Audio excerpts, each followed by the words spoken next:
You follow the rules perfectly. At 62, you retire. You sit down, run the numbers, and withdraw exactly 4% from your portfolio, just like every financial guide and retirement calculator told you to do. Careful, disciplined, by the book. 2 years later, your Medicare bill shows up, and it's hundreds of dollars a month higher than you expected.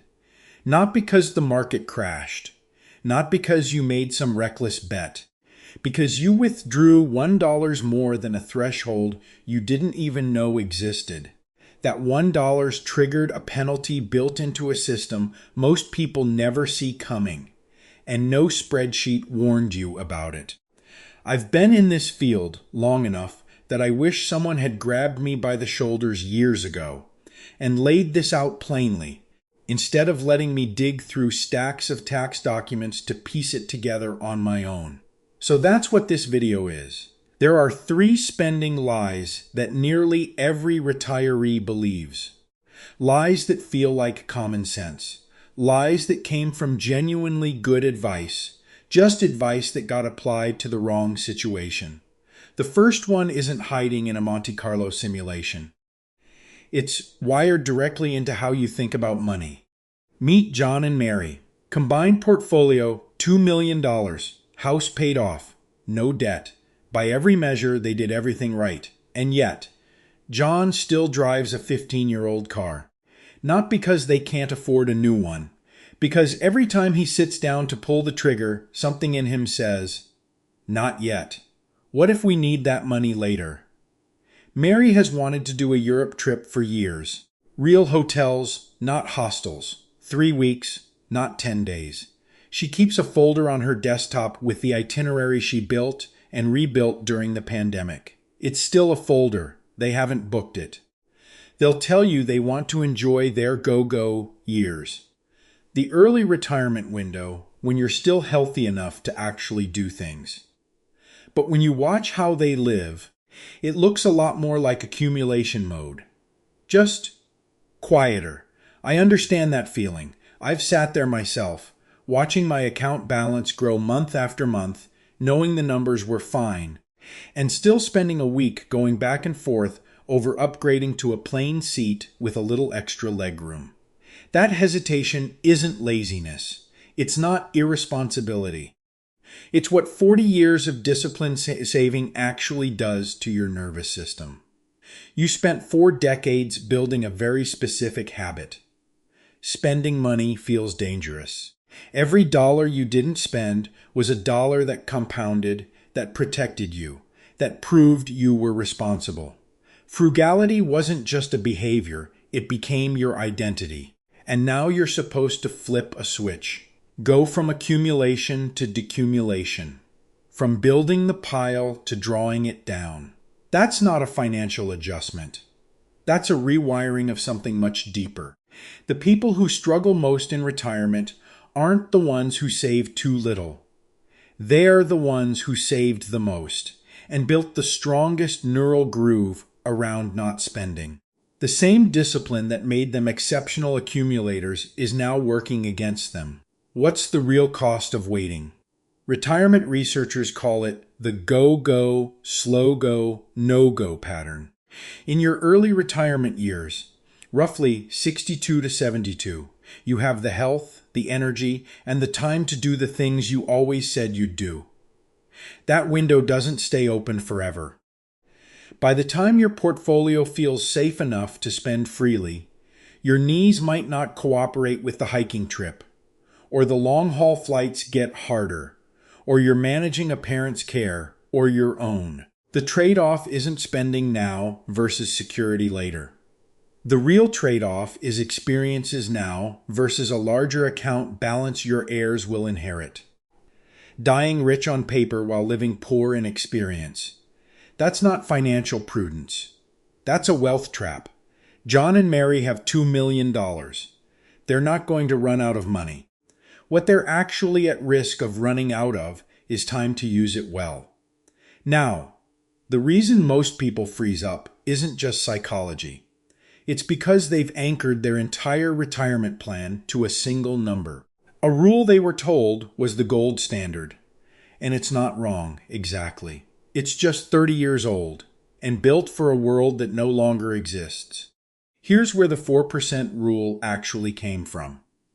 In 1994, a financial planner named Bill Bengen ran a study. He looked at every 30-year retirement period in U.S. market history, including the worst ones, the stagflation of the 1970s, the crashes, the years that would have broken most portfolios. He asked, what's the highest withdrawal rate that survived every single one of those scenarios? The answer was 4%. That's it. That's the whole origin story. One researcher, one methodology, one goal survived the worst-case historical scenario. It was never designed to be the universal blueprint for how every American should spend in retirement. It was a stress test, a floor, not a ceiling. But somewhere along the way, it became gospel. And if you go back to John and Mary, they've internalized this completely. The market drops 10% in a bad quarter, and Mary quietly cancels the anniversary dinner reservation. Not because they're in financial trouble, because the rule says 4%, and they're not going to be the couple who ignored the rule. They're protecting themselves from a scenario that almost never happens, at the cost of a life they could actually be living. Here's what the research actually shows now. Morningstar's most recent safe withdrawal rate analysis found that retirees who use a flexible guardrails-based strategy, meaning they adjust spending slightly when markets drop significantly and spend a little more when markets are up, can safely withdraw at 4.5% to 5%. And after 30 years of retirement, there's roughly a 66% chance they end up with more money than they started with. Let that sink in for a second. 2/3 of the time, under a flexible approach, you don't deplete your portfolio, you grow it, while living better than the rigid 4% rule would have allowed. The reason is straightforward. Real humans don't spend in a straight line. The 4% rule assumes your spending increases by exactly the inflation rate every single year, like clockwork. But that's not how retirement actually works. Researchers call it the spending smile. In your early go-go years, spending is higher, travel, experiences, maybe helping kids with down payments. Then it dips in your mid-70s when life gets quieter. Then it rises again later when healthcare costs climb. It's a curve, not a line. When you force a straight line rule onto a curved reality, you end up with what's called a consumption gap. You underspend in the years you most wanted to live fully, to protect against a worst-case scenario that the data says is unlikely, and that you'd probably adjust for anyway if it happened. That's the actual trade-off. You're not choosing between security and recklessness. You're choosing between a rigid rule built for the worst decade in modern financial history and a flexible approach built for how people actually live. I've seen people sit on $1,500,000, 70 years old, in good health, and feel guilty about booking a river cruise. Not because they can't afford it, because the 4% math in their head says no. That's the consumption gap in real life. Now, here's the part most retirement content never gets to. The stock market is not the thing that will drain your retirement income fastest. There's a mechanism built into the U.S. tax and healthcare system that can quietly pull thousands of dollars out of your pocket every single year. And it's triggered not by a market crash, but by a single withdrawal decision you make without realizing the consequences. Let's talk about the actual mechanism that controls how much you can spend in retirement. Not the market, not your withdrawal rate. A system most people never think about until it's too late to do anything about it. Two systems, actually. The first one is Medicare IRMAA, Income-Related Monthly Adjustment Amount. The second is the ACA subsidy structure, sometimes called the Obamacare cliff. They work differently. but they share one feature. Both are triggered by your income, not your wealth. And both can cost you thousands of dollars a year based on decisions you made 2 years earlier. Start with IRMAA. Most people know that Medicare has a standard monthly premium. What most people don't know is that there's a 2-year look-back built into the system. Your modified adjusted gross income from 2 years ago determines what you pay for Medicare today. So if you're 65 right now and your Medicare bill just went up, the government is looking at your income from when you were 63. Not last year, not this year, 2 years ago. This matters enormously for people who retire at 62 or 63 and decide to do a large IRA withdrawal, maybe to renovate the house, buy a vehicle, help a child with a down payment. That withdrawal gets counted as income. It pushes your MAGI up, and 2 years later, your Medicare Part B and Part D premiums jump, sometimes by hundreds of dollars per month, per person. The 2026 IRMAA brackets work in steps. Cross one threshold by just $1, and you don't pay a little more. You jump to an entirely new bracket. A married couple can go from paying the standard Medicare premium to paying significantly more, purely because 1 year's income landed on the wrong side of a line. Overdraw by $1. Lose thousands of dollars. Across a multi-year retirement, that adds up fast. Now the ACA cliff. If you retire before 65, you're not on Medicare yet. You're likely buying health insurance through the marketplace. And your subsidy, the amount the government helps you pay, is calculated based on your MAGI relative to the federal poverty level. The subsidy phases out as income rises, but there's a specific threshold where it doesn't just phase out gradually, it falls off a cliff. If your income goes even slightly over a certain level, you can lose a substantial portion of your subsidy in a single year. For some people, that's the difference between paying a few $100s a month for coverage and paying the full unsubsidized premium. I've watched this happen, and for years, I'll be honest, I didn't fully account for it. Around 5 years ago, I was advising clients to pull from their pre-tax retirement accounts freely when markets were up. The logic seemed sound. Take the gains while you have them. What I wasn't tracking carefully enough was the domino effect on their MAGI and what that did to their healthcare costs 2 and 3 years down the line. That's a mistake I don't make anymore. The point isn't to scare you away from spending. The point is that your portfolio balance is not actually what limits your monthly income in retirement. What limits it, quietly, invisibly, is the interaction between your withdrawal decisions and these two systems. This is the invisible tax. Most retirement planning content focuses on investment returns, asset allocation, sequence of returns risk. That's all real.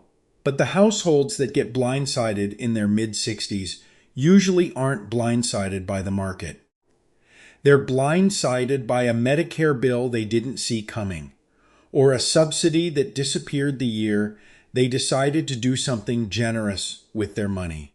Managing your MAGI isn't optional if you want to control your actual spending power. It's the whole game. So what does it look like when someone gets this right versus when they don't? Let's go back to John and Mary. Same portfolio, same retirement date, same goals. 2 completely different outcomes, based entirely on how they decided to pull money out. Path 1. It's their first summer of retirement. They've always wanted to do a cross-country RV trip. The price tag for a decent used RV plus the first year of travel comes to around $80,000. They pull it straight from their traditional IRA. It feels reasonable. They've earned it, the account has the money, and the market has been good. What they don't see coming, that $80,000 withdrawal, stacked on top of their other income sources, pushes their MA well above the threshold. They lose their ACA subsidy for the year. And because of the 2-year look back, their Medicare premiums at 65 are now in a higher IRMAA bracket by a significant margin. The healthcare cost shock rattles them. They pull back. The Europe trip gets shelved. The go-go years they planned for quietly become something smaller. They didn't run out of money. They ran out of confidence because the system hit them in a place they weren't watching. Path 2. Same RV, same trip, different withdrawal strategy. John and Mary work with someone who maps their MAGI ceiling first. They pull from their traditional IRA only up to the safe threshold, the amount that keeps them in the right bracket. The remaining cash they need comes from their taxable brokerage account, where long-term capital gains are taxed at a much lower rate and don't affect their subsidy calculation the same way. A portion also comes from their Roth IRA, which carries no income tax and doesn't count toward MAGI at all. Same trip, same summer. 0 IRMAA penalty, subsidy intact. And because they manage their income carefully that year, they also have room to do a partial Roth conversion, moving some pre-tax IRA money into Roth at a low tax rate, reducing the tax burden on future withdrawals before Medicare kicks in. Fidelity's most recent estimate puts lifetime health care costs for a couple retiring at 65 at well over $300,000, and that doesn't include long-term care. Every year you let IRMAA and ACA exposure go unmanaged, you're adding to that number unnecessarily. The difference between Path 1 and Path 2 isn't income. It isn't portfolio size. It isn't even luck. It's sequencing. It's knowing which account to pull from, in what order, and how much. So the government systems work with your retirement instead of quietly taxing it. That's the framework. And the good news is, it's not complicated once you can see it clearly. 3 things: practical, specific, and you can start on all of them before the end of the year. First, map your MAGI ceiling before you decide how much to spend. Pull up the 2026 ACA income thresholds and the IRMAA brackets. Find the number that applies to your filing status. That number is your ceiling. The income level you want to stay under if you're trying to protect your subsidy or avoid a Medicare premium jump. Everything else gets planned around it. This isn't something you do once and forget. You revisit it every fall before the tax year closes. Second, stop thinking of retirement income as one bucket. You likely have money sitting in 3 different places with 3 very different tax treatments. Your traditional 401k or IRA, taxable when you withdraw. Your Roth IRA, tax-free, and doesn't count toward MAGI. Your taxable brokerage account, subject to capital gains rates, which for most retirees are lower than ordinary income rates, and handled differently in subsidy calculations. The order you pull from those accounts and how much you pull from each determines your taxable income for the year. That's not a detail to hand off entirely to a spreadsheet. It's the core decision of retirement income planning. Every October, the first thing I remind people to look at isn't which stocks are up or down.